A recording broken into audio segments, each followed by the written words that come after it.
the Danube Delta National Institute for Research and Development for organizing this event with the support of DG Mare at the European Commission. As you know, the Danube River Basin is one of the world's most international river basins. It's shared by 19 countries and it's home to more than 80 million people. But it's at risk, and it's at risk of unsustainable exploitation, pollution, and climate change. So today we're all coming together to join forces. It's really a collective action of non-governmental organizations, academia, research institutes, national, local, regional organizations, international organizations, the European Commission, and the private sector. And we're going to be hearing from all of these stakeholders about the commitment to the EU mission to restore waters and oceans by 2030. And we are going to look at how we scale, replicate, and finance future activities. I would really like to encourage you to tweet and use some of the hashtags for social media, hashtag Mission Ocean, hashtag Horizon Europe, hashtag EcoDali.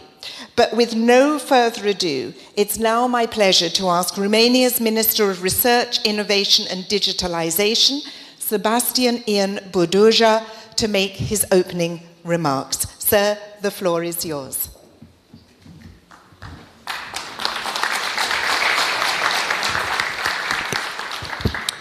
Good morning, everybody. It's a pleasure and an honor to be here and to welcome you on behalf of the Romanian government to this beautiful setting, for this wonderful event, for this most important topic, the topic of our time. It's not just about how we can protect our planet, but how we can preserve its beauty and continue to marvel at it. And we all know what a tremendous heritage the Danube is, and the Black Sea.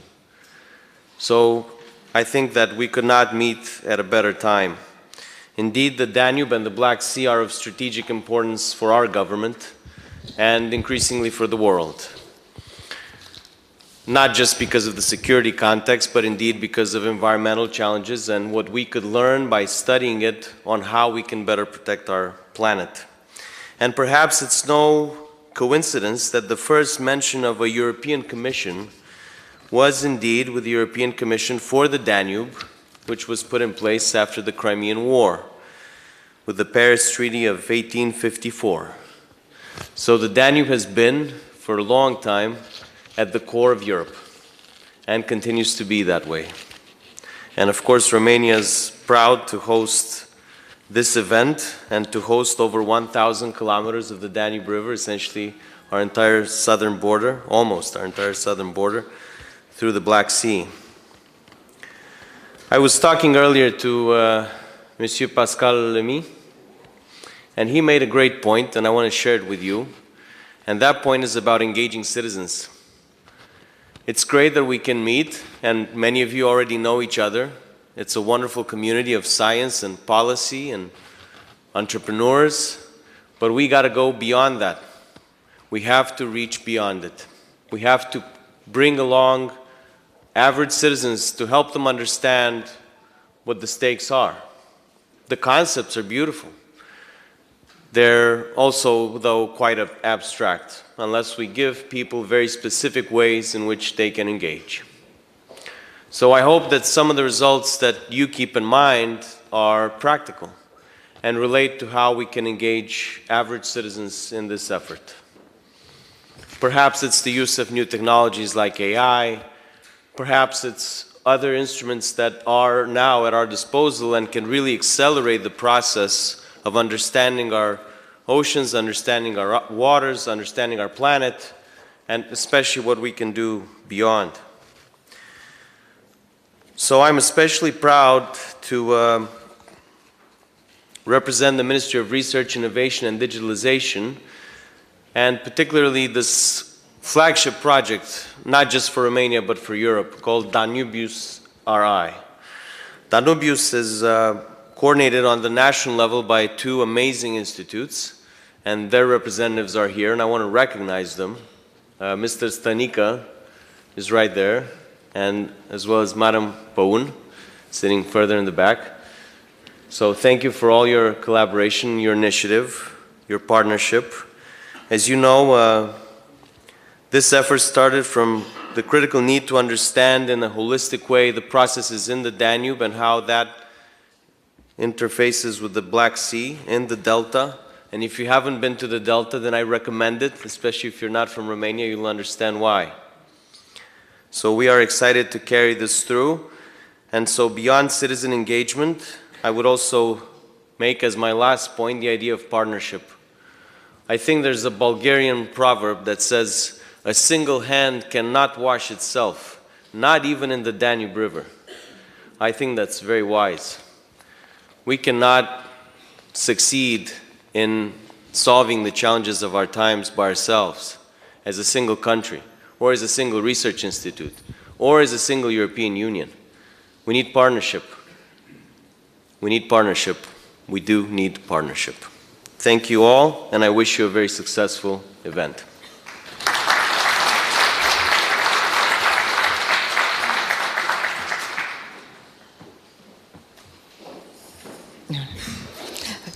Thank you very much, Minister. And as you rightly say, it's all about citizen engagement and specific projects and partnership. And we'll be hearing all about citizen engagement this afternoon. So thank you very much for that Bulgarian proverb. I think that works very nicely as I introduce our next speaker, who's Bulgaria's Deputy Minister of Agriculture, Georgi Sabev. Please, the floor is yours.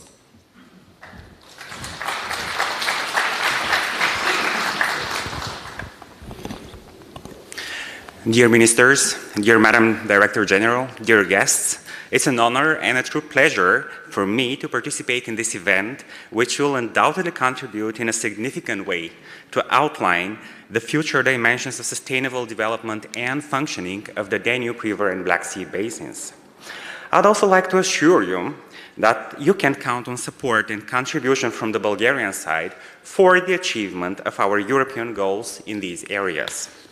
Providing proper protection and the restoration of the Danube River, including protection and the restoration of aquatic ecosystems, prevention and elimination of pollution, and transformation of the blue economy into a circular and neutral one, will contribute to the well-being and will ensure a better future for all sectors that depend on and are connected to the river and the sea.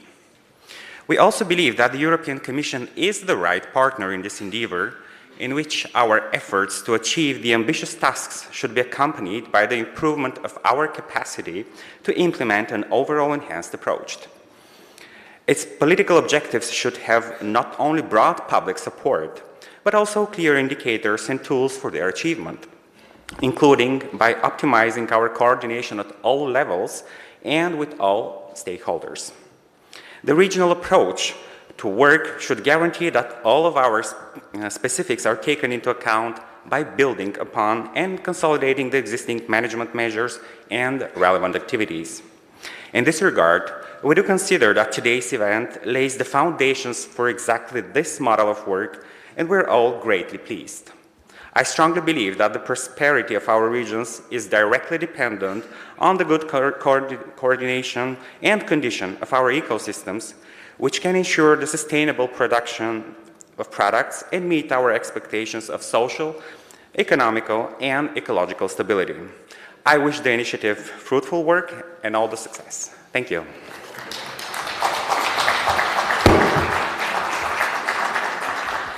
Thank you, Deputy Minister, and indeed we'll be hearing more about very fruitful and productive Bulgarian and Romanian cooperation later in the day. As I said at the beginning, the event is supported by DG Mare of the European Commission. And I would very much like to ask the Director General of DG Mare, Shalina Vicheva, to say a few words. I'm just checking. Thank you. Please, the floor is yours. Thank you very much, and good morning, everyone. I'm really happy to be here today and to extend our most warm welcome to this event, to everyone online and in situ. And I will start with the great thank you to the Romanian authorities for organizing this event, of course in cooperation with the Bulgarian partners. I'm really extremely excited today because we are launching one of our 4 Lighthouse portfolios under our mission to restore our ocean and waters. And it's a very strict deadline, a tight deadline by 2030. It is an extremely important element, and actually this is the practical way we are trying to achieve the objectives of this mission through these Lighthouse portfolios. And we are celebrating the launch of one of these for today. I'm sure that everybody that is in the room doesn't need convincing how important the ocean and the seas and waters are for our lives. We know the hydrosphere is actually linked to so many aspects of our life. The painful truth is that we are a bit too late with our decisive action. And many scientists are saying that actually we are at the brink of collapse. I hope we can really reverse the situation. It is for this reason that the European Commission is extremely committed and launched 18 months ago this mission to restore our oceans, seas and waters. The mission is a novelty, and there will be a lot we are going to speak about today. This mission was deployed in the launch of Horizon Europe, the new generation of the supporting investment program for research, innovation in Europe. And I have to say that this is the biggest international program on research and innovation globally. We have to be proud with that. And as I'm saying, in the frames of Horizon Europe, this is a novelty tool which deals with great societal challenges. We have such missions on 5 topics, 5 societal challenges, and one of these is ocean, seas and water. So it only shows how high the importance of this area and topic is attributed to by the European Union, by the European Commission in general. The mission has 3 objectives: to restore and protect the biodiversity, to eliminate and prevent pollution, and to sustain carbon-free blue economy, green and circular. It has also 2 enablers, and I would like to equally raise the attention to the enablers, not only to the 3 objectives. One of these is knowledge, and especially to cover the knowledge gaps. This we are going to do through developing digital twin of the ocean. And there are many links of science and research with this region that can make the way to the digital twin ocean as a project. And the other one is citizens' engagement, and the minister in the opening remarks shared the importance of this enabler, because we cannot do much without engaging everyone up to the individual citizen. So the mission aims in solving problems that touch to each and every citizen, and that's why we need all. And we also need each and every level of governance. As we know very well, ocean knows no borders, so that's why we need all the regions, the national authorities, we need the research institutions and academia, we need businesses, we need industry, we need actually all the stakeholders that have a bearing and each and every citizen across the Danube. In this light, I'm really very thankful, and I have to congratulate and commend the excellent collaboration between the 2 bordering countries, Romania and Bulgaria.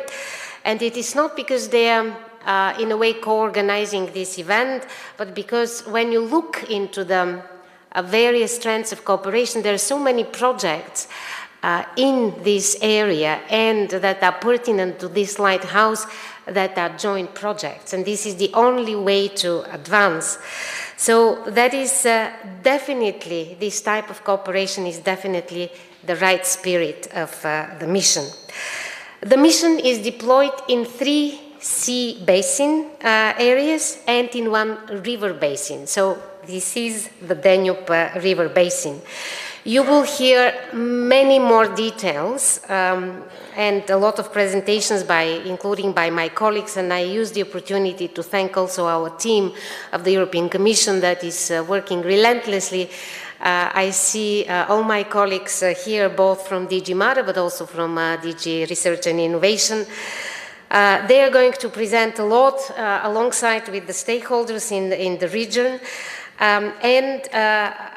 That's why I would like to concentrate on the Danube as such.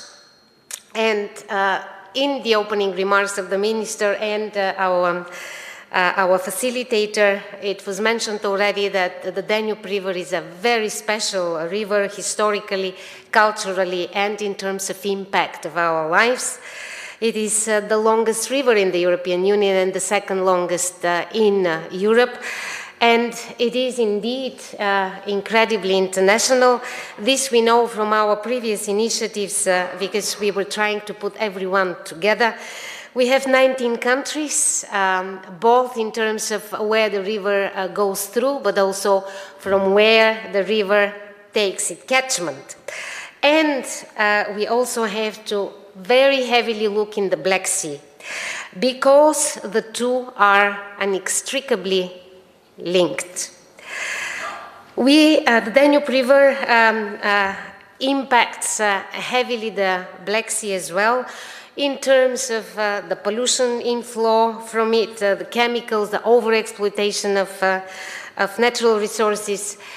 In the last December Council on Fisheries, we were heavily engaged with the European eel, for example, which lives in both the Black Sea and in the freshwater. This only shows how linked the Danube River and Black Sea are, beyond the fact that they are linked in terms of having the same water flow. So there is a lot of chain reaction to be explored even further, and how it impacts also the local economy. That's why the scope of the Danube Lighthouse extends to the protection and restoration both of the Danube Delta and the adjacent Black Sea area. To achieve the goals of the mission, we need to align our resources and our activities, both from the side of the European Commission, but also from your efforts and all your activities bordering countries. This is the reason that we are here today to discuss and bring forward what is or will be shortly happening to jointly accomplish our mission. And there are 2 specific sites that we would like to touch. The first one is how can the mission support the Danube and Black Sea countries to address the challenges? And unfortunately, there are many which they face in the Danube and Black Sea. And on the other hand, how all these stakeholders, all of us, can actually achieve the objectives of this mission. And specifically the mission charter, which is our operational instrument that gathers us together around the lighthouses. The Danube River Basin, all the way downstream to the Delta and the Black Sea, enjoys a lot of cooperation. It's a basin-scale cooperation to ensure the 2 important EU initiatives that are already present for a lot of years, I would say. As I've said, we really need to engage all the initiatives so far and capitalize on the assets and strong synergies with all these existing initiatives. And I'm sure that everybody in the room knows and works already to implement the macro-regional strategy for the Danube region, but also the common maritime agenda for the Black Sea. The second one is a relatively newer initiative, but the first one is quite well elaborated with already revised action plan and with a lot of action and cooperation around it. Alongside these two initiatives that at the level of EU, we have one very important common agenda, which is part of the common maritime agenda for the Black Sea, and this is the strategic research and innovation agenda for the Black Sea. And it is, in a way, considered the innovation and research pillar of the common maritime agenda. And I would specifically like to highlight the importance of this strategic research and innovation agenda that can make its way and link up to the digital twin ocean and in the broader term of the enabler on knowledge and science for Mission Ocean. I'm sure that the colleagues are going to take it further in their presentations later on. All these strategies are already a powerful tool to protect the environment and support the sustainable development and integration of the Danube-Black Sea region. And at the same time, they establish very precious relation between the countries and regions from the area. And this includes also non-EU regions and countries. I encourage very much these synergies that I'm talking about to use fully the potential of the existing cooperation, all the existing networks, all the existing governance environments, and to actually take it from there and build further from there. Indeed, both the Danube macro-regional strategy and the common maritime agenda for the Black Sea are deeply rooted in the territories. So these are par excellence place-based strategies. They count on well-established governance, which is very well developed in their strategies and action plans further down the road.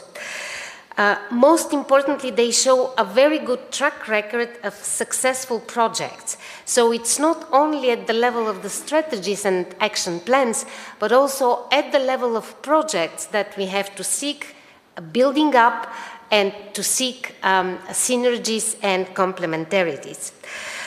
Similarly, for innovative solutions to be effectively implemented and scaled up, the new Lighthouse should be able to mobilize and engage a wide community of stakeholders. So all the communities around these strategies should become one community for the Danube River and Black Sea Lighthouse.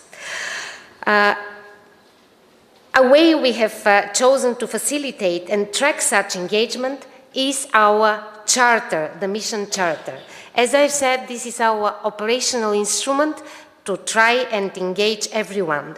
You will hear much more in our presentations in the following talks, but I would like you to really remember the concept and sign up to the charter. I've seen that a lot of projects have been signed up already there. We have more than 300 activities all across Europe, and I'm sure that you will start feeling the benefits of being part of the community of this charter instrument. Speaking of challenges, I cannot miss the opportunity to mention the very big challenge that we are all facing with the war of aggression of Russia against Ukraine. Unfortunately, this war continues to cause enormous and widespread disruption, jeopardizing the overall stability of the entire continent, the entire region. But beside the invaluable loss of human lives, We have also enormous environmental challenges that come out of this war, and we have to deal specifically with these challenges also with the help of the mission. Far-reaching environmental consequences span from contamination of freshwater resources in Ukraine and the Black Sea coastal waters to the presence of nautical mines in Danube Delta and new pollution and damage to the habitat of thousands of species, and most probably also including mass deaths of dolphins that we observed in the last year across the coasts of the Black Sea.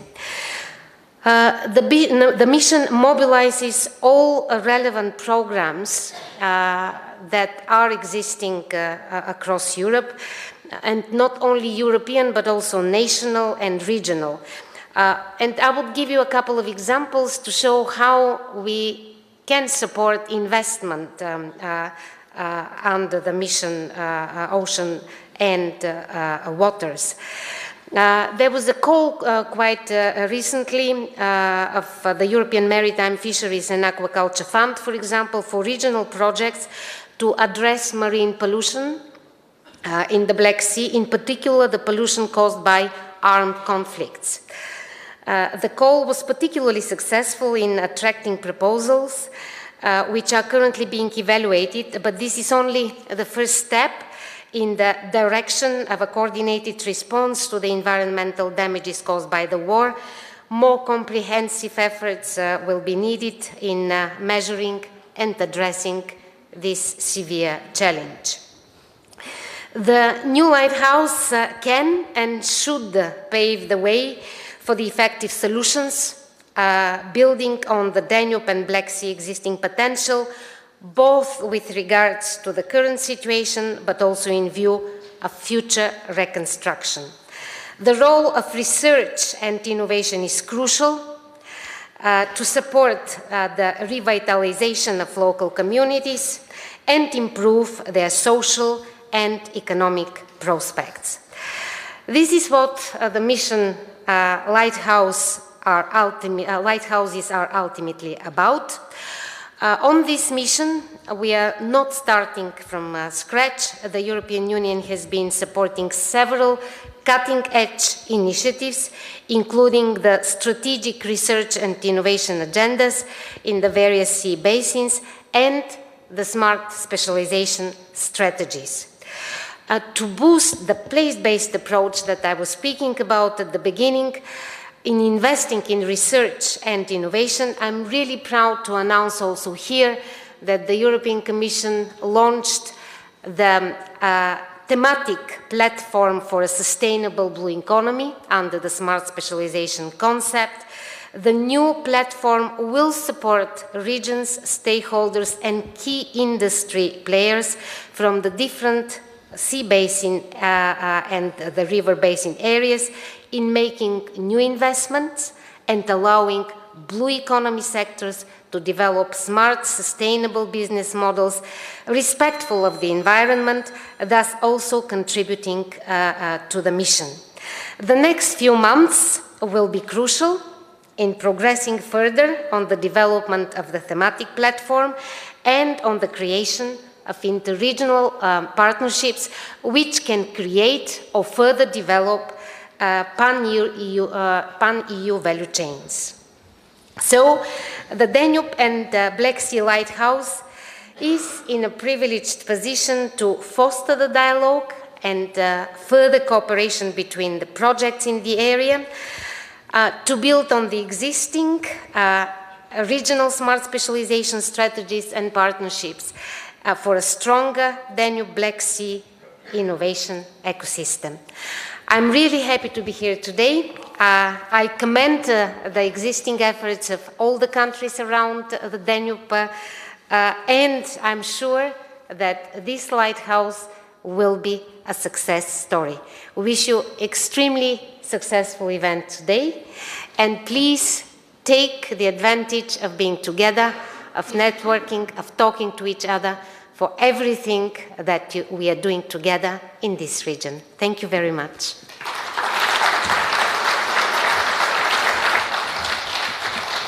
Thank you very much, Director General. Yes, and it's all about being together and, of course, that very strong call to action to sign the Charter. I would now like to give the floor to Robert Eugene Sepp, State Secretary of the Ministry of Environment, Waters and Forests in Romania. Sir, the floor is yours. Thank you very much.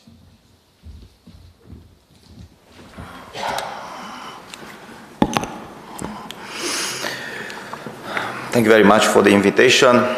Your Excellencies, ladies and gentlemen, the participants, I welcome here today to act as Deputy for Ministry of Environmental, Water and Forestry.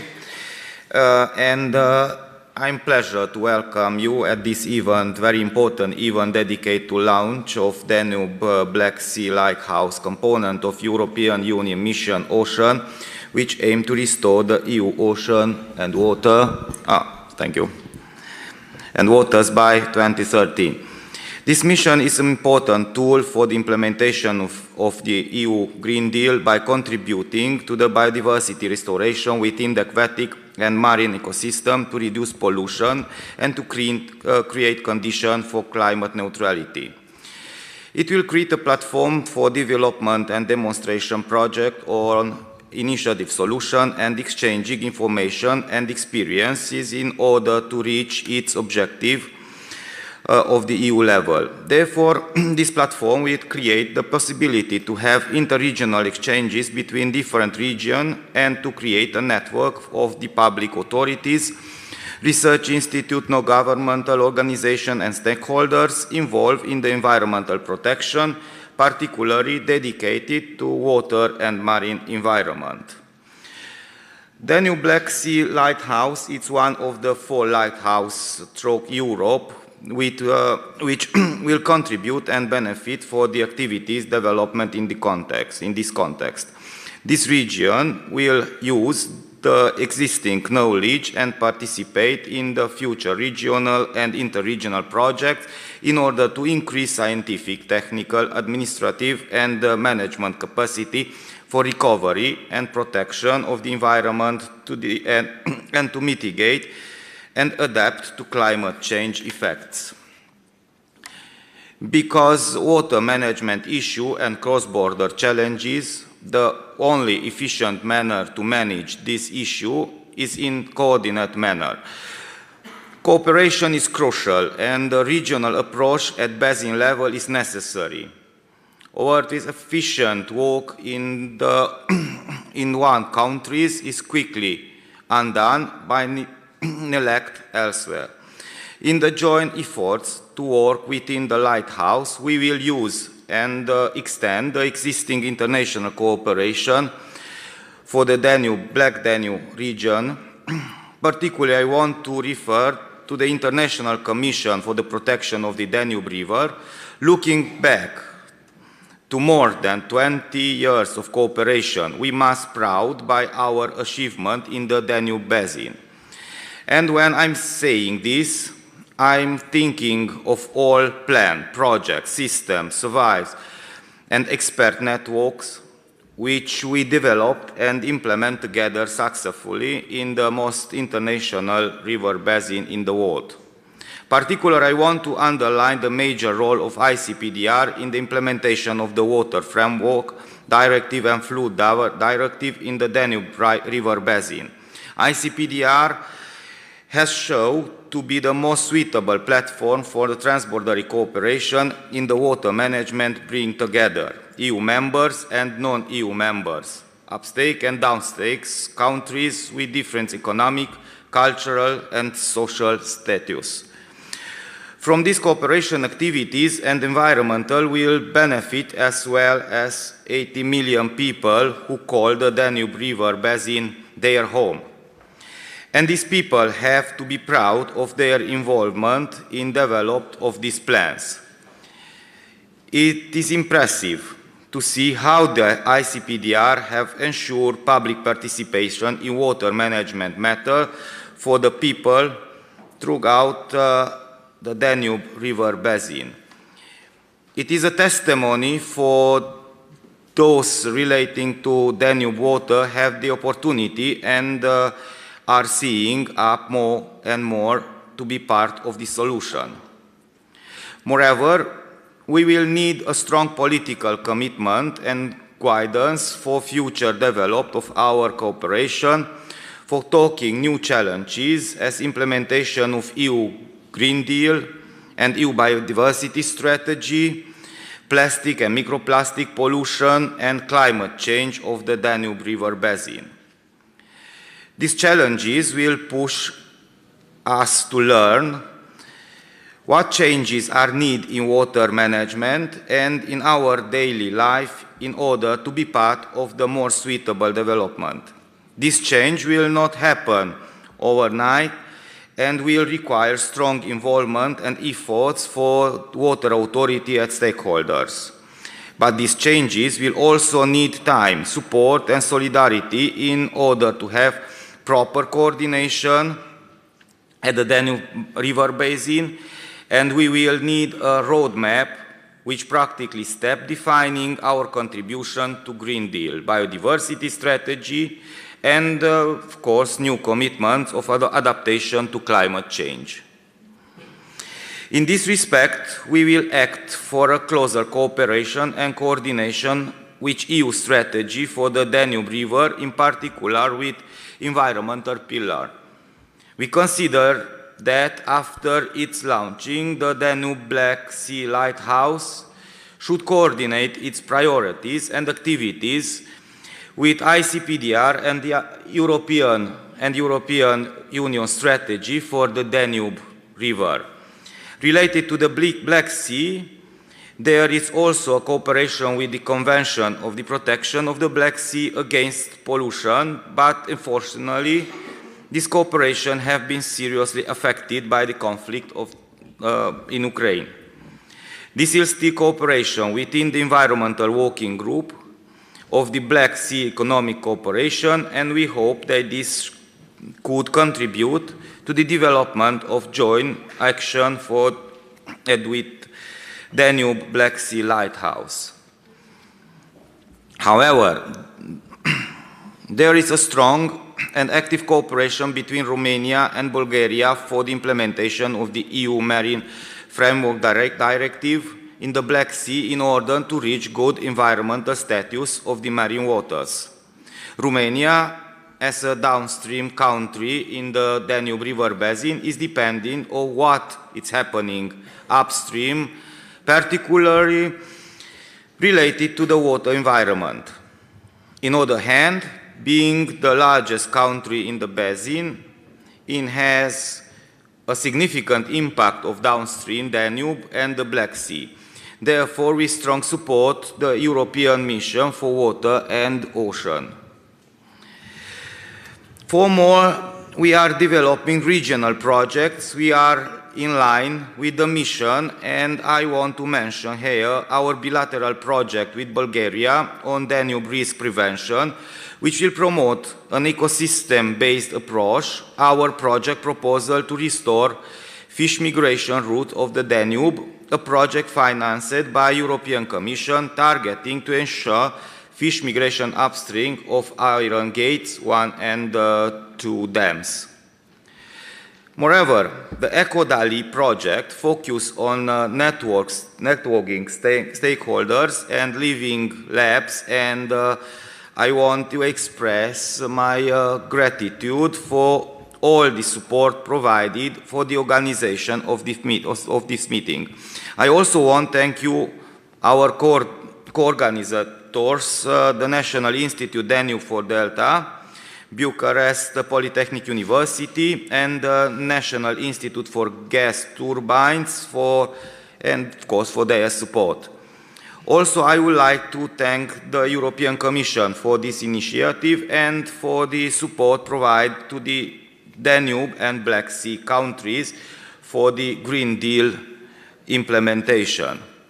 Finally, I want to reiterate our commitments to be a very active in the Danube Black Sea Lighthouse, and to express my hope that this meeting will be a good start for the future cooperation and for the future common projects.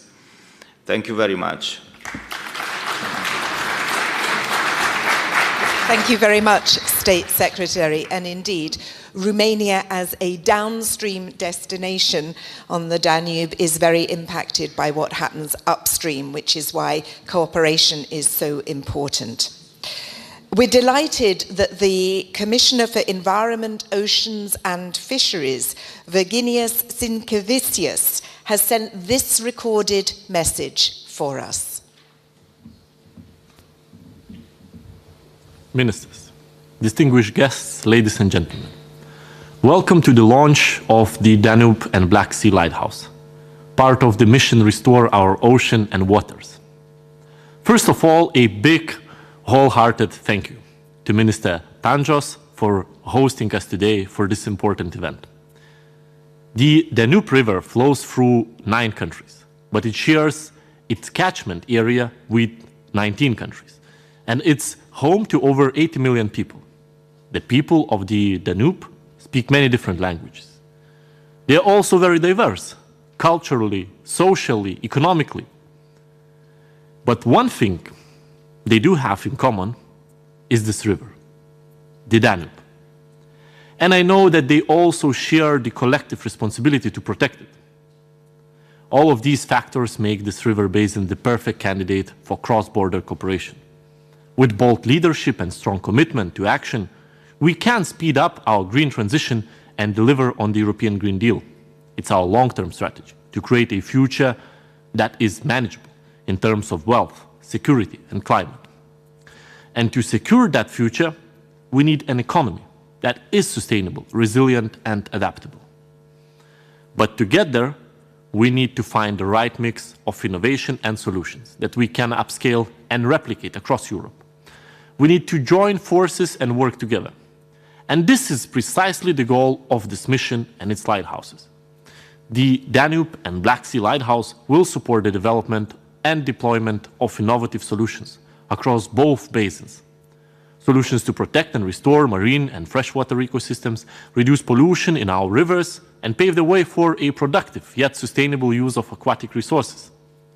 The Lighthouse will build on existing structures to create new forms of governance and cooperation, and new ways of reaching out to citizens and engaging all players, public and private, European, national, regional and local levels.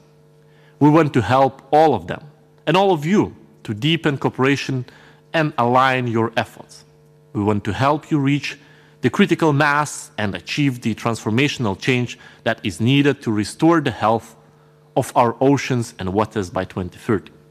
Today's discussion will focus on what we can do together to move this transition forward in the Danube and Black Sea basins.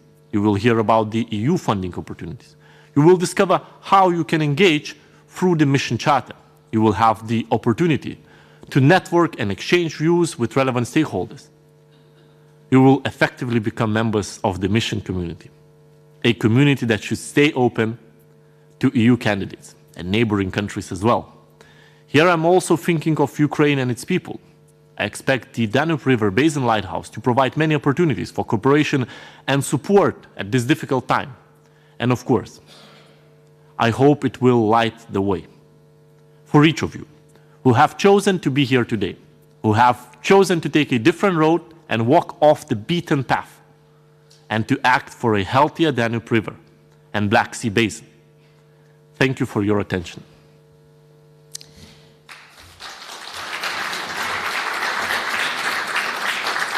As the Commissioner says there, the Lighthouse is really shining light on cooperation within the European Union, but it's also for other countries outside the European Union and, of course, for Ukraine. We're now going to look at the Mission Ocean objectives and wider collaboration.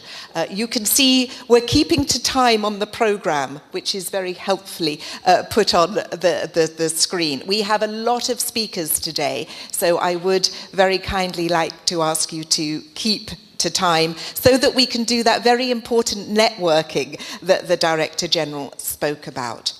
So, with no further ado, let me give the floor to somebody who's really deeply involved in the mission, the Deputy Director General of DG Mare and Mission Manager, Kęstutis Sadauskas. The floor is yours. Good morning, and I'd like to first start by thanking the Ministry for Environment and Waters and Minister Tancos also for hosting us here and also bringing the river back to the health, really the project that goes to the heart of what really citizens want. And again, this is what Minister Burduja mentioned, that we have to really make it resonate with the citizens for the project to advance further. And we have to really do this not by creating more entities, also as Chalina Vichova said, but rather building on what we already have for the existing initiatives and governance structures. We have to do it also by deepening the cooperation that we already have between the European Commission, many countries along the Danube and its catchment area, and many different stakeholders and the local communities. And the challenges are really big ones, just thinking about restoring 25,000 of our free-flowing rivers. Yes, Danube may be nearly 3,000 kilometers, so more than a tenth of all of that, but if you count all the tributaries, all the other parts that are so complicatedly close and linked, then the challenges is really not that small after all, and we have a lot more than that. And that's why it's very good to have projects like Ecodali. The signpost for which you've seen at the entrance here as well is really the coordination and support action established for this lighthouse, which we're switching on today to help you achieve all these main objectives that also State Secretary has also mentioned here. The project is really rooted in the EU strategy for the Danube region and brings all the current players on board and together, from International Commission for the Protection of the Danube River to public authorities, administrative, local level, research organizations, and many others. And let me tell you very briefly what the Commission has done to make this work worthwhile. We have started rolling out the mission lighthouses. We have lit up the Atlantic, Arctic basin. We've done that for the Mediterranean. We're doing it today for the Danube, and very soon, in a couple of weeks, we'll do that for the Baltic. And that's what will really take us all throughout Europe. We have also launched calls for proposals for research and innovation projects in marine freshwater domains for the budget of 330 million euro. For the Danube River Basin, so far we have mainly targeted the protection and restoration of the river and its delta.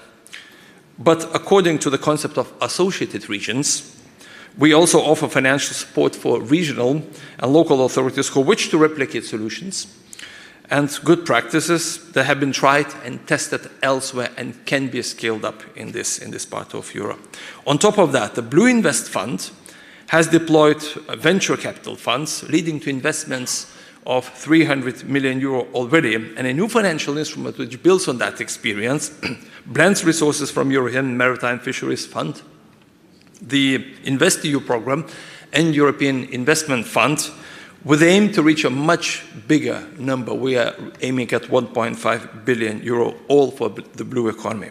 And let us not forget all the other resources of funding that we have at EU level, be it, again, the Maritime Fisheries and Aquaculture Fund of 600 billion euro, the Regional Development Fund, the Neighborhood Instrument, the Interregional Innovation Investments Instrument, and of course, very specific Interact Next Black Sea program for 21-27. And another novelty was already mentioned here by our Director General, Chalina Vichova, is the Mission Charter. And this is an open and inclusive instrument to mobilize policymakers, stakeholders, businesses, academia, citizens, NGOs, local, regional, central level government, anybody who has anything to offer for this mission. And that's because supporting blue economy transition means acting together. Whether for the Danube Basin or its delta or for its other rivers and the seas and the lakes, reducing pollution from plastic, microplastic, chemicals, nutrients requires that we join forces and that we mobilize public and private investors and have all the players to work together to achieve, as the Commission has said, the critical mass that we need to make a difference. We have quite a number of the signatories of the Charter from Romania, from Bulgaria, from other parts here. But compared to the other sea basins, we haven't received as many submissions from this basin, so there is really still room to grow here. The volume of endorsements to the Charter to us is a clear signal of involvement and engagement. Already from the atmosphere transpires from statements today, I feel that this number is bound to grow. So today's debate should focus on how we can drive this blue transition towards forward in the Danube Sea basin in an effective and speedy way. This basin can really be a beacon, a model for other countries to follow. The mission objectives are ambitious, but the latest developments at European and global level show how timely and relevant they are.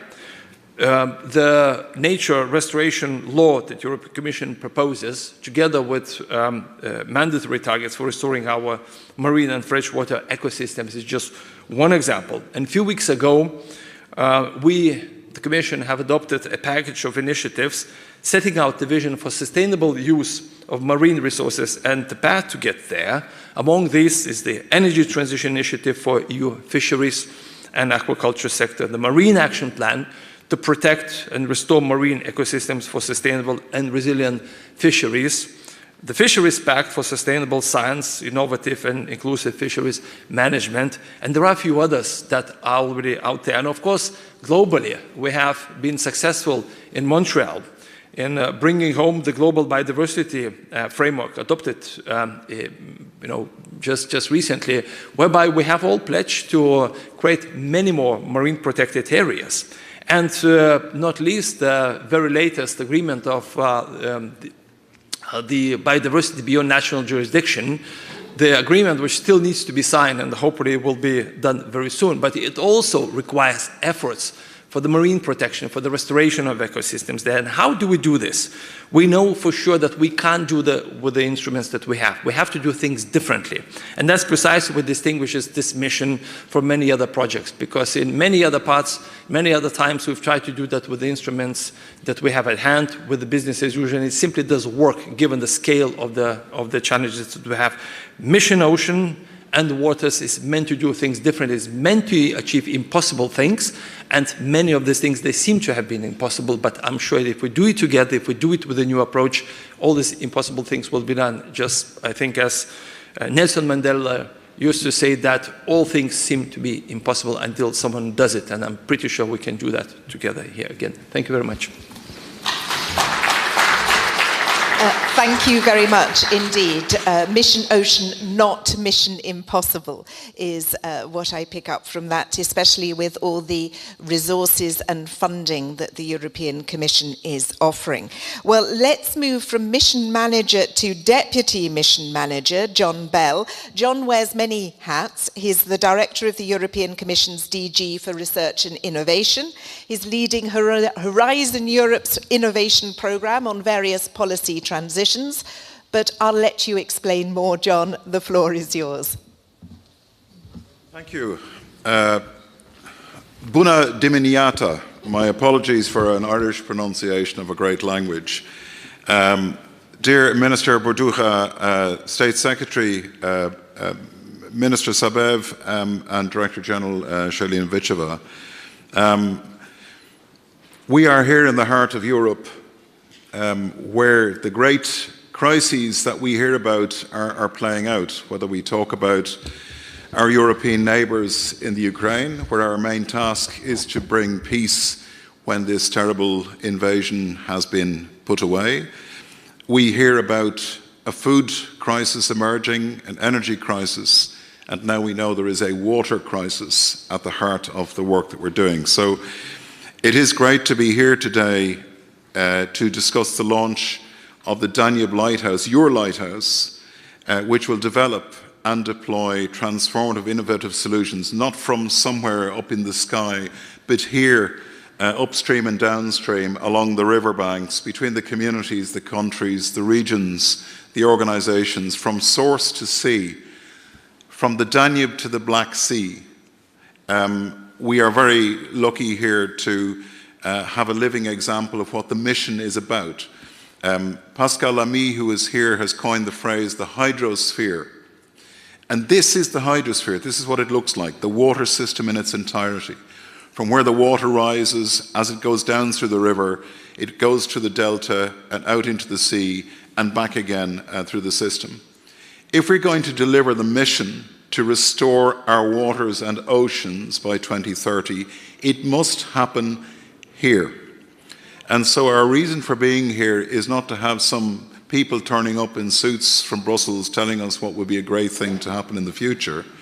It's to work with you to see how do you want to take ownership of this mission here? How do we mobilize people? We've heard about the number of countries and sea basins and neighborhoods that depend on the Danube to the Black Sea system. How can we use the mission and the instruments that are there with the communities who live and work here in the remarkable delta of the Danube, in the Black Sea, which is at the heart of so much of what is going on, not just in our geography, but in our history right at the moment?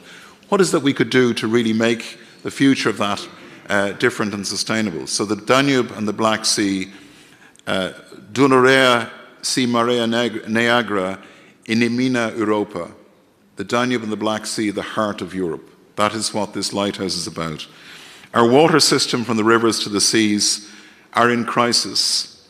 This water system, the hydrosphere that we talk about in an abstract form, that we live here in the Danube to the Black Sea, need to find new solutions to change the context for the future, not simply of the ecosystem, for the peoples who live and work here as neighbours. They need a new solution. We see problems across the areas, as Kęstutis has pointed out.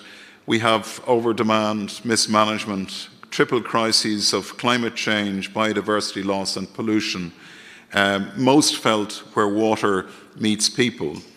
Our freshwater ecosystems and our biodiversity are critical to turning things around. Things are not disconnected. What you do in the delta or what you do upstream or what we do in the sea basin, these are all connections.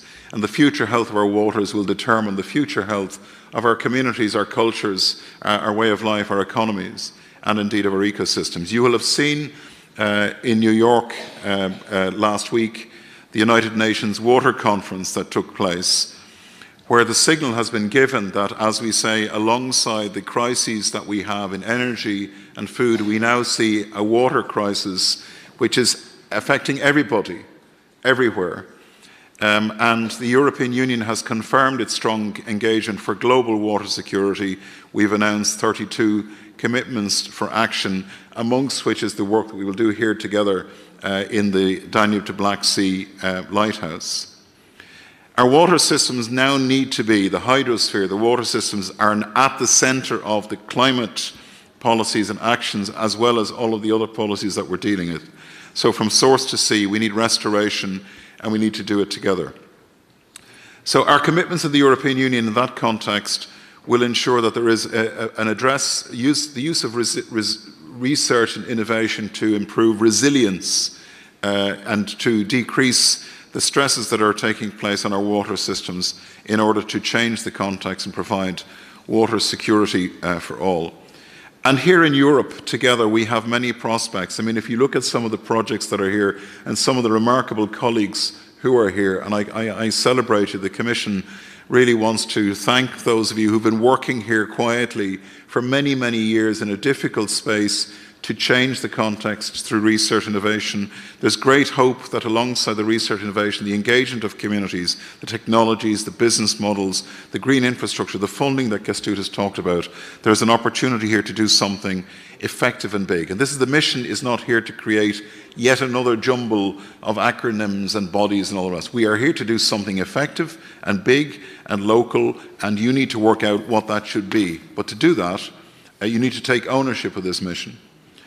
So to do that, you've heard the word charter, and we all love pieces of paper, especially in Brussels, we love our pieces of paper.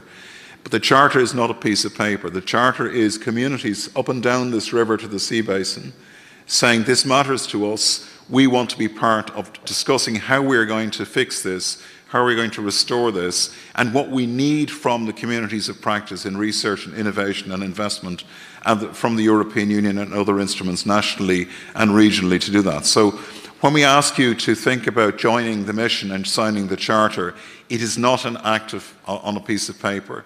It's a bringing of your own communities and expertise to make this happen. And this is a very important outcome, I think, of this meeting. Go and speak to the different communities of practice from source to sea and mobilize them. It was very heartening to see so many ministries from the neighborhood here, and it was great to see Bulgaria and Romania, as always, championing this region. But so maybe you can bring the other countries along the Danube to join us, those who are in the European Union, those who are neighbouring, and bring them into this mission and help us to understand how can we work to support their participation in this great transformation. So without the stakeholders, without the people who live here, without the place, this is just an idea. And the purpose of a lighthouse, the purpose of turning on the lights that knowledge and cooperation and communities can bring, is that we can believe that a future can be determined that is better for all. So we've 300 pledged actions in the Charter, and this is the bit where we like to get people to feel pride in their own area. We're only starting here in the Danube and Black Sea region. At the moment we have about 22 actions, and if I know my colleagues from around here, you can all do a lot better than that, and you can mobilise a lot better than that. This great river of the European Union, this great sea basin and delta, this remarkable delta globally, and the Black Sea in itself, which is so much at the heart of what we do. Please mobilise actors, all different kinds of actors, to bring what you would like to do to make this happen. I'll stop here because it's the best thing that a European Commission technocrat can do is to stop talking usually. But I'd like to finish by saying we talk a lot about what happens next in the region. Our Ukraine, our fellow Europeans, the task of finishing this war and making peace. We can't control everything, but we can control one part of the peace process, and that is making peace with nature where we live and work, and that is our task today. Mulțumesc, colegilor. Thank you.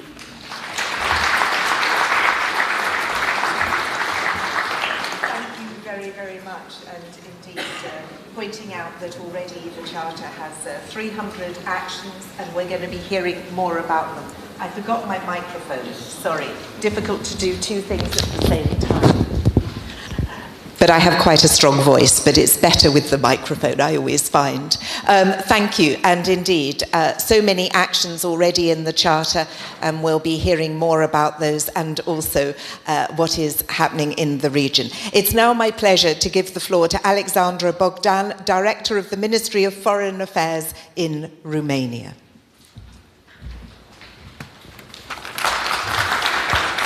Thank you. Thank you very much. I'd like to thank the organizer for inviting me today. I'm honored to have this opportunity to address such a distinguished audience.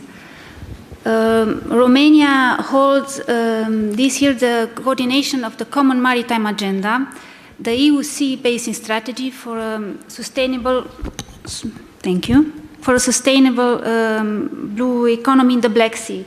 Therefore, I'm here today as a speaker of representing this regional initiative. And I would like to use this opportunity to present the CMA potential and possible synergies and complementarities with the Danube and Black Sea Lighthouse. As most of you already know, the Common Maritime Agenda was born in 2019 as a unique cooperation framework to reinforce regional dialogue between countries and stakeholders on the Black Sea's blue economy potential. Since then, despite the geopolitical challenges, the initiative has managed to pull together all relevant actors and initiatives in the sea basin to foster blue growth and promote blue economy projects while ensuring environmental sustainability. As it was reminded in previous interventions, the The Black Sea and the Danube are strongly connected through a permanent interaction at ecosystem, societal and cultural level. And this is where, in our view, the added value of the Common Maritime Agenda comes into play. Because one important goal of the Common Maritime Agenda, which is perfectly in line with the mission's objectives in the region, is to ensure healthy marine and coastal ecosystems. And this can be achieved only by securing a good environmental status of the Danube River and its delta. I would like also to emphasize that the Strategic Research and Innovation Agenda for the Black Sea, the SRIA, represents the scientific pillar in the implementation of the Common Maritime Agenda, with particular reference to its environmental goal. Therefore, we offer our full support in seeking further synergies between the Danube Black Sea Lighthouse and the SRIA's implementing projects, Doors and Bridge. In addition, we can facilitate synergies with other relevant regional initiatives, such as the European Maritime Fisheries and Aquaculture Fund flagship projects, which touch upon topics including support to blue entrepreneurship, ecosystems innovation, and response to marine pollution. This year, the Common Maritime Agenda's work plan aims to support regional stakeholders in gaining the skill set needed to access relevant funding and implement sustainable blue economy projects.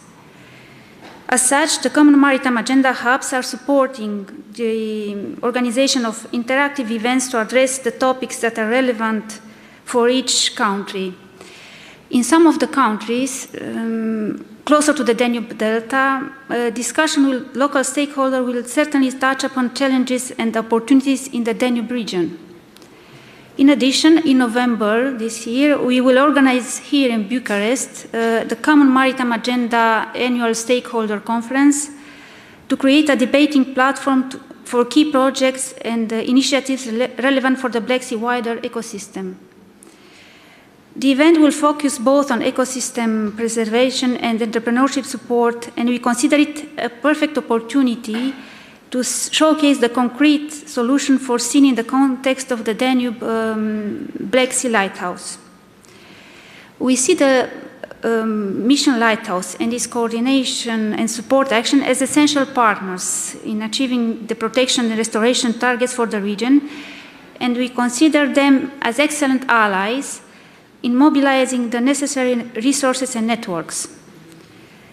As an example, the Danube Black Sea Lighthouse can play a fundamental role in supporting research and innovation projects, developing cutting-edge solutions to foster the sustainable transition in the region, the latter being also an environmental priority of the Common Maritime Agenda.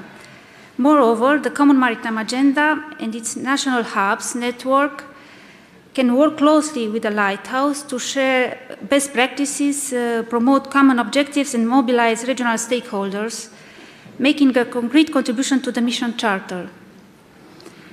Together, the Lighthouse and the Common Maritime Agenda can offer a joint platform to drive forward the recovery and sustainable use of the Danube and the Black Sea. As Romanian coordination, we stand ready to support the capitalization of the Lighthouse in the Black Sea community ecosystem, and we would welcome a presentation by the Danube Black Sea Lighthouse in the next steering group meeting of the Common Maritime Agenda foreseen for the end of June in Brussels. This brings me to the end of my presentation. To summarize, we believe there are great opportunities and complementarities between the Common Maritime Agenda and the Lighthouse. We look forward to joining forces in addressing the ambitious yet vital challenges set by the mission for the Danube and Black Sea region. Thank you very much. Thank you very much. And indeed, it is all about synergies. This is one part of the programme where we would very much like to hear from you, and we are going to ask you to use Slido, and they'll put the slide up on how to use Slido, you will see that there's a QR code. And if you are going to go on the mobile phone, you'll see that there's a Wi-Fi. It's the only Wi-Fi on the network, and it's a general network, no passcode. And then you've got the hashtag there, 7125406. So for this part, we would really welcome questions, because we're going to hear from some of the organizations that are coordinating and supporting the various actions, not only here in this region, but elsewhere. So I'm going to ask our three speakers to come and join me on stage. Nikos Maroulis, Mission Ocean Implementation Platform. If you're in the room, there you are. Thank you very much, sir. Please come and sit next to me. We have Justine Brossard of Prep for Blue, I believe. Please come and take a seat. And we have Juliana Nikersu from Echo Dali. Please take a seat. We've heard a lot about Echo Dali from the speakers, or at least we've had some references to them. Welcome. You'll see that there's a microphone that you can pick up. Don't forget it like I just did. It does help. I'm just going to ask them how they're supporting the mission, and then we'll open to questions. Juliana, as you're from the host country, tell us a little bit about this Echo Dali project and how it supports the mission. Thank you. Thank you very much for this nice introduction. First of all, I would like to thank everybody in the room for being here, because this shows already a huge support for us. Second, I will start to speak about Echo Dali project. So it's a little bit quite difficult to think that Echo Dali is actually coordination and support action for the Danube and Black Sea Lighthouse, because it's not saying in the name so much. But Echo Dali project is actually the coordination and support action that will offer the basic support for all the actions that will be discussed, collected and implemented in the Danube and Black Sea basin, so that we offer the support for the European Commission to reach the goals that they set already for 2030 and later on for next years. So this is actually what we are going to do. We will support all the actions in the region to reach their objectives and to be implemented as much as possible. And we will, on the other hand, support also the European Commission to reach their goals with all the Green Deal targets that are already set. And I would like to ask my colleagues to put a very short video to show you how we are going to do this. And this is actually very important for us, because we came with a new idea. We have this idea of opening a system of living labs that is going to be implemented through the Danube Basin and Black Sea Basin.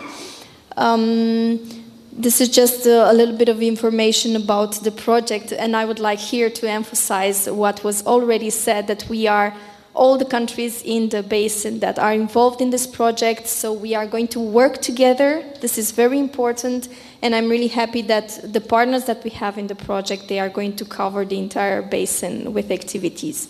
So this is what Echo Dali project will do. We'll set up a living lab system that will integrate activities, will discuss with stakeholders, and we will go to the citizen level. We have a very clear strategy for how to reach the citizens, because this is actually very important. This is going to happen with the citizens in the Danube Basin and Black Sea.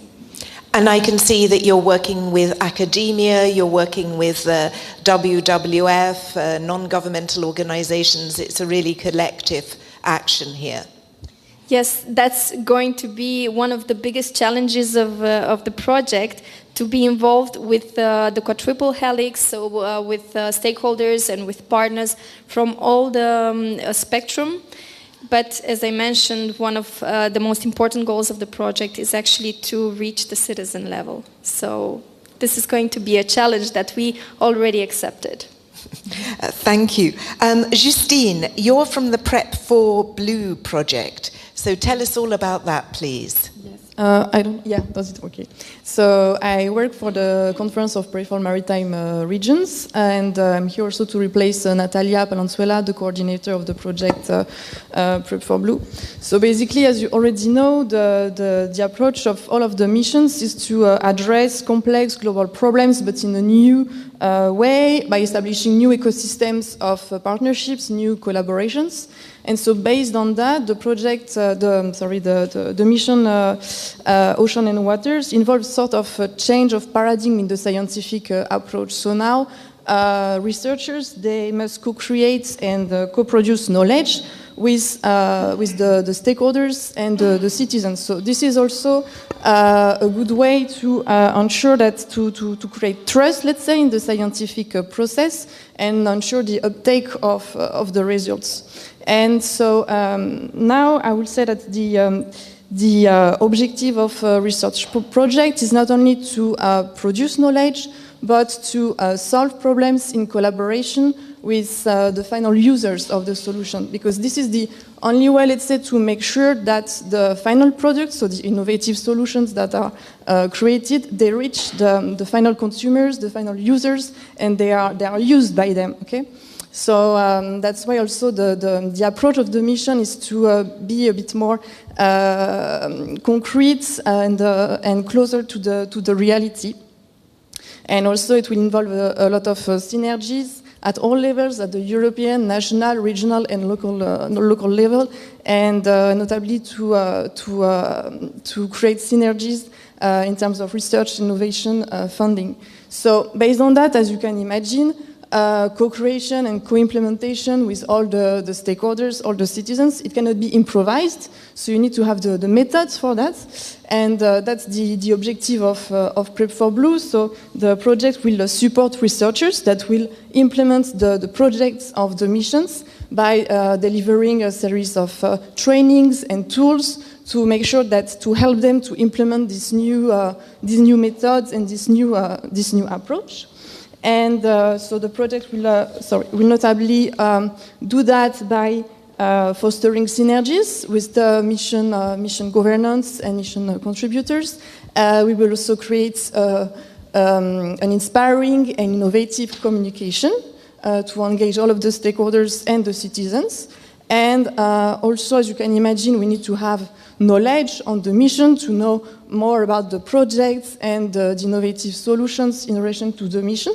So that's why the project will create a sort of database of projects and innovative solutions. And also, as I was saying, that we need to have synergies in terms of funding. So the project will ensure that the financial and the regulatory environment is in favor, let's say, of the implementation of the mission. And citizen engagement is an important component of the mission Ocean. So the project will provide guidance on citizen engagement. For example, there will be a series of trainings in May and June on citizen engagement. And this is across all 4 lighthouses? Exactly, yes, yeah. And the first series will be more for the people that are currently implementing the projects of the mission. And the second series will be for the future calls for proposals to make sure that in the proposals they can include the components on citizen engagement. And of course, an important aspect of the project Prep for Blue is related to stakeholder engagement. So that's why I'm here also today, because the CPMR will coordinate the organization of 4 pilot stakeholder assemblies in all of the Lighthouse. So the idea of this pilot stakeholder assembly is to test the tools and the methods that will be developed in Prep for Blue. And those assemblies, let's say, will be the concrete place, the physical place where the co-production and co-creation tools method will be tested with all of the different categories of stakeholders, and this toward a specific action, a specific goal. And that's why we will prepare the first pilot stakeholder assembly for the Danube River Basin, and that's why I'm here to collaborate with the project coordinators to start preparing this first pilot assembly. And it's all about co-creation, is that in these assemblies? Yes. And how do you go about co-creation and make sure that people really do share, co-create, and don't remain in their silos? Okay, so basically as part of Pray4Blue, we will identify all of the best methods, let's say, for co-creation and co-implementation with stakeholders. We will actually have an event back-to-back with the European Maritime Days in May, so I'll invite you to participate to this event, where will be showcased all of the different stakeholder engagement methods. And so based on that, we will be able to identify what could be, let's say, the best method for stakeholder engagement in the Danube and Black Sea basin Lighthouse. So because, as you can imagine, we need to also the stakeholder engagement aspect, it should be connected also with the reality, with the social cultural environment. And so that's why the idea with this co-creation method is to really understand the needs of the lighthouse and what can be done, what are the expectations also from the stakeholders and the citizens. So yeah, basically that's what we will do. Well, basically it sounds like a lot to me. Let's move to Nikos Maroulis, responsible for the Mission Ocean Implementation Platform. Tell us a little bit about that and how it's going to work, Nikos. Yes, the platform is a new structure that has been created by the Commission in December. And the objective is to support the Mission Secretariat and the Commission services to implement the Mission Ocean and achieve its objectives. Also to support not only the Commission but also the actors, the stakeholders across all the basins, not on specific geographies, and also to open the information and knowledge that's created through the mission to open it to the public, not only to those participating in the mission, but also to make it available to the citizens. And in doing so, we are working on around 5 pillars. The first pillar is the collaboration portal. It's the infrastructure for sharing information, for bringing together activities and actors. It's a one-stop shop where you can find all the information about the mission. The next pillar is the assembling and sharing of knowledge. We collect, organize, and disseminate information and knowledge, such as project results, exploitable results, best practices for addressing and restoring ocean and waters, information about specific projects and activities, information and knowledge about financial opportunities. So we put all together and we try to disseminate and channel the information to the right direction. The third pillar is the dissemination and communication activities. All the CSAs and the lighthouses and the Pray4Blue has communication activities. Our task is to try to coordinate and also to fill in gaps, possible potential gaps that exist. The fourth pillar is the technical assistance and the coordination. Technical assistance for the expansion, setting up and expansion of the Blue Park community. Perhaps if you could just put your microphone. Yeah. Also, much better. Also, we attract and support stakeholders from all the basins to support and endorse the Charter. We collect information and guide and provide specific guidance to projects and to stakeholders about financial opportunities. And what is more important, It will provide guidance and networking to projects across all the basins, not only on specific geographies, but across the geographies, in order to bring together the results, to exploit synergies, and at the end to scaling up and create more impact. And finally, the fifth pillar is more about the Commission, is a monitoring system where the Commission can monitor the progress of the mission to achieve the objectives. So, in a nutshell, the platform is not just another structure that the Commission has created. It's a structure that addresses mainly the geographical fragmentation.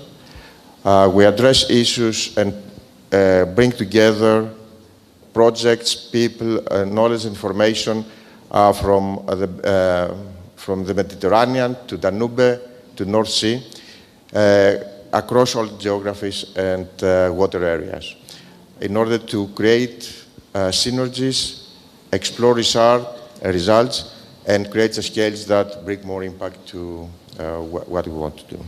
And where is that platform? Is there a link that people can use? The platform is now, as I said, we started in December, so everything now is at the phase of development. So we hope that very, very, very soon we'll have the platform ready for everyone to visit it. Thank you very much. So we've heard about the importance of cooperation, but it also takes a lot of effort with coordination, as we've heard from our speakers. Perhaps if we can see on Slido whether there are any specific questions for our speakers.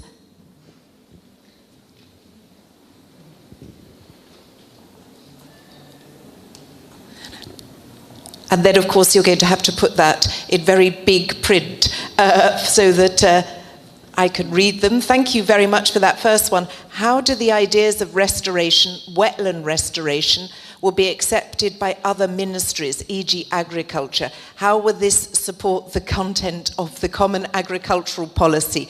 A nice political question there. Juliana, is that one that you can answer? Mm-hmm. Thank you very much. This is actually very challenging. So the ideas of restoration, wetland restoration, first we have to clusterize them. So this is exactly what all the coordination and support actions will do.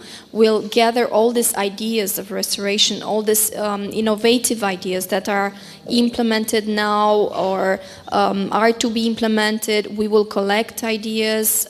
This is actually the role of the coordination and support actions. We will see exactly what is in place. We will contact stakeholders, we will network with, create a strong bond among all these projects, initiatives and stakeholders so that we see all these ideas and we discuss them. We co-create knowledge together based on the needs and gaps of all the parties involved, so that we match these ideas to the needs and gaps that we identify in each of the basin. So this is exactly what EcoDali project will also do. The plan is to put on the same table the stakeholders that we have from a huge variety of sources. So either we are talking about the ministries of agriculture or the ministries of environment, the ministries of economy from the basin. So we want to see all these needs and gaps, all these opinions that we can find, and we match with the ideas that innovations that we find available, and working together and resolving this, let's say maybe differences of opinions or differences in needs. We will try to answer exactly to the goals of the Mission Ocean. Thank you. We've got two questions there. Juliana, I don't know whether you can answer one of them. Otherwise, I might just spring this on John Bell. Because there's a question about the EU and its intention to connect mission to EU taxonomy. John, if that is a question for you, please come up, and you could always use the microphone from the lectern. Okay. Sorry to spring that on you, but you're the Commission spokesperson here. Well, there's some very senior people here from the Commission as well. I'm very happy to speak.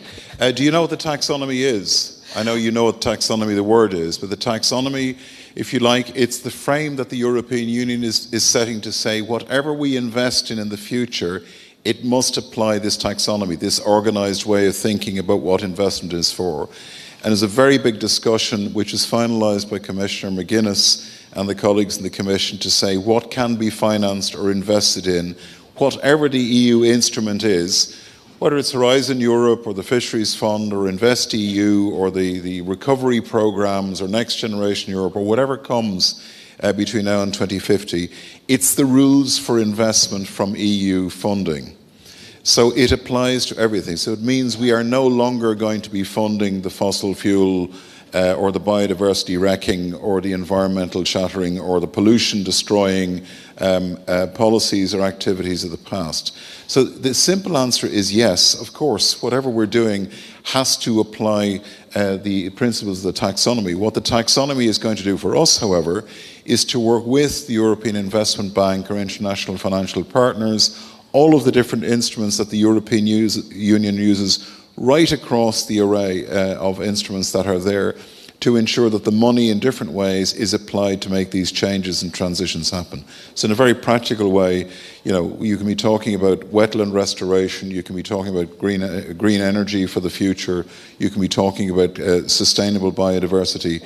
It's a gearing. The European Union, its purpose for the next 30 years is to make these transitions happen and to make them happen in real places. So that is a very Irish answer maybe to a very clear Romanian question. Thank you. And just stay with us because you have an overview unless somebody else... Please, Charlene, would you like to hand over the baton and come thank you very say much. something? I just wanted to add to what John has said, because the EU taxonomy actually deals with all investments. Indeed, it is very important that we apply the same principles with regards to the overall green investment taxonomy on our side as well. So we are going to apply it. But what is important in this EU taxonomy initiative is to inform the citizens about the green investments. So which investments are contributing to the Green Deal, for example, which investments are green in nature and are not impacting in a harmful manner the environment. And of course the EU should be fully in line with that. So the link is inevitable and organic, I would say. And I would like to thank about this question, because we have to be all into this exercise, including the private investors, in order to be accountable to our citizens that we are doing the utmost for greening our planet.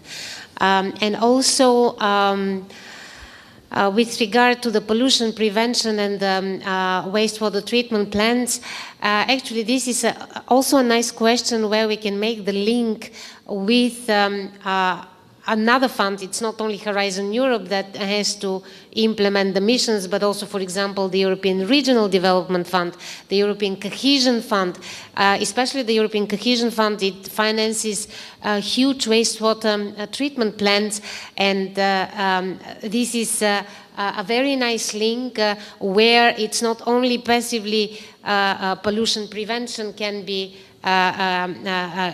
treated, but the whole ranking of pollution, goals and objectives can be treated. So good questions, and thank you very much for them. I would avoid talking about the common agriculture policy because it's a huge topic.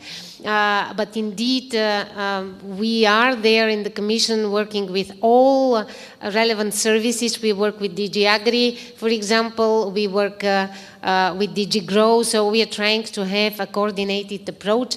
And by the way, the Common Agriculture Policy is growing into having more and more environmental aspects.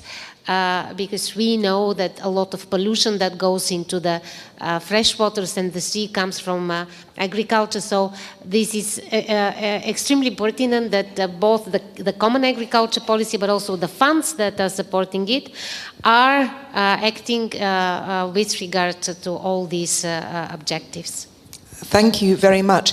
And well, I'll throw the floor open to any of our previous speakers. If you feel that you would like to take the microphone, please do. Let me know if there's any more questions that have come up on Slido.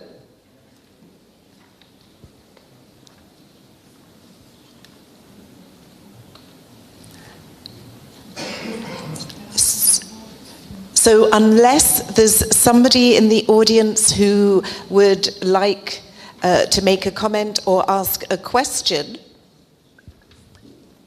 I think we might be unique in that we are going to go to coffee early.